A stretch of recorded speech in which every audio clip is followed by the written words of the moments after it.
L'essor démographique inédit à l'échelle mondiale peut-il être vraiment sans grand impact ?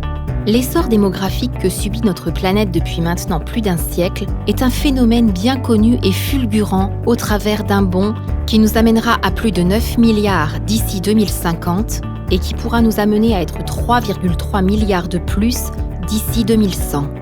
Mais avons-nous bien pris conscience de toutes les conséquences ? En vérité, cet essor démographique cache un phénomène peu connu, son impact dynamique. Mais qu'est-ce que l'impact dynamique ? C'est simplement le fait qu'une fraction issue du gigantesque réservoir humain, généré par l'essor démographique provenant de foyers d'origine pauvre, se hisse tout légitimement vers la classe moyenne mondiale.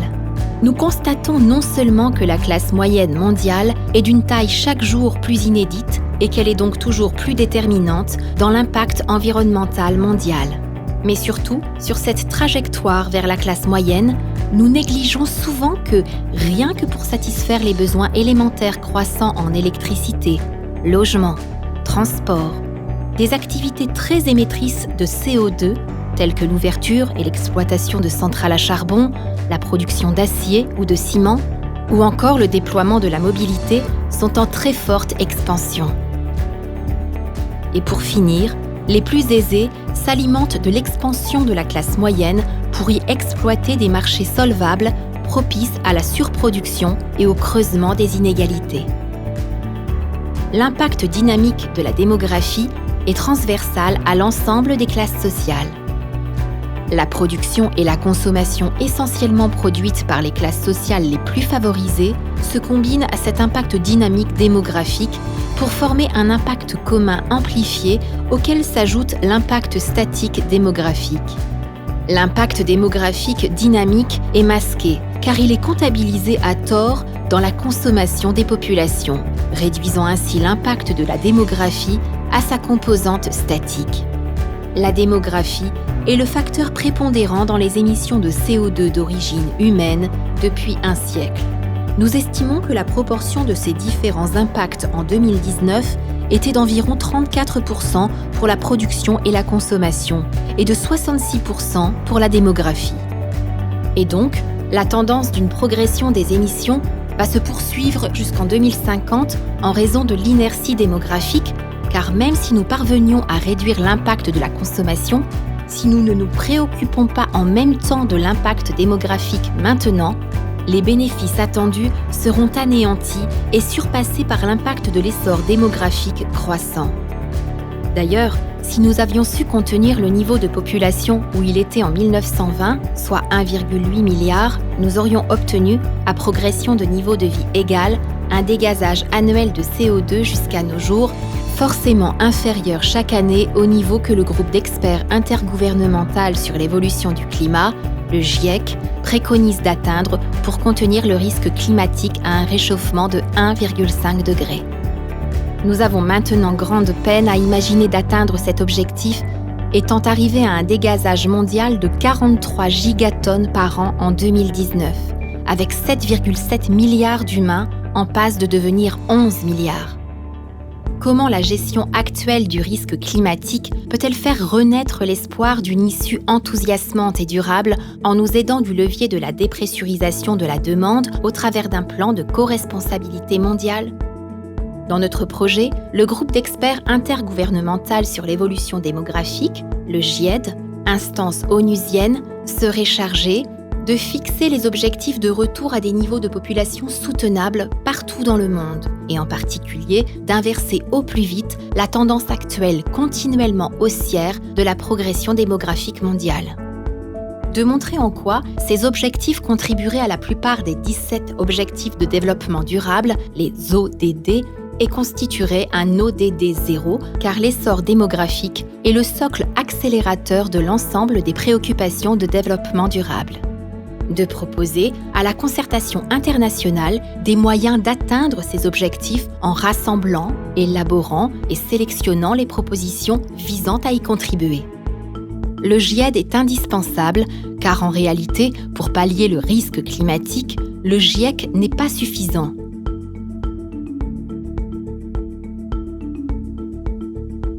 En effet, Face à l'immense challenge de diminution des rejets annuels mondiaux en constante augmentation, le fruit des efforts imaginés est systématiquement compensé par l'essor démographique.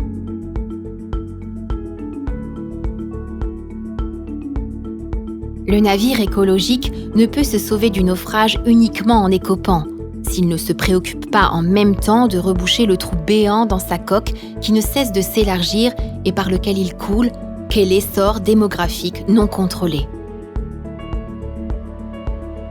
À nous de rajouter cette pièce manquante au puzzle. Le GIED permet d'apporter à moyen ou long terme la perspective d'une dépressurisation de la demande par le levier démographique.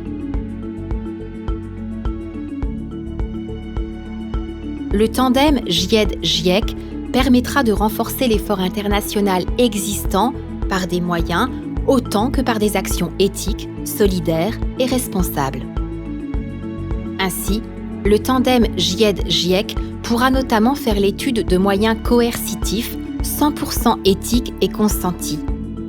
Par exemple, il pourra envisager de transformer la TVA actuelle en TVA sociétale à visée sociale. L'Union fédérale des consommateurs, l'UFC Que Choisir, propose une TVA sociétale fondée sur une modulation des taux de TVA en fonction de l'intérêt sanitaire et écologique des produits, qui permettrait de contribuer à combler d'importantes lacunes sociétales pour une meilleure qualité de vie d'un bout à l'autre de la planète.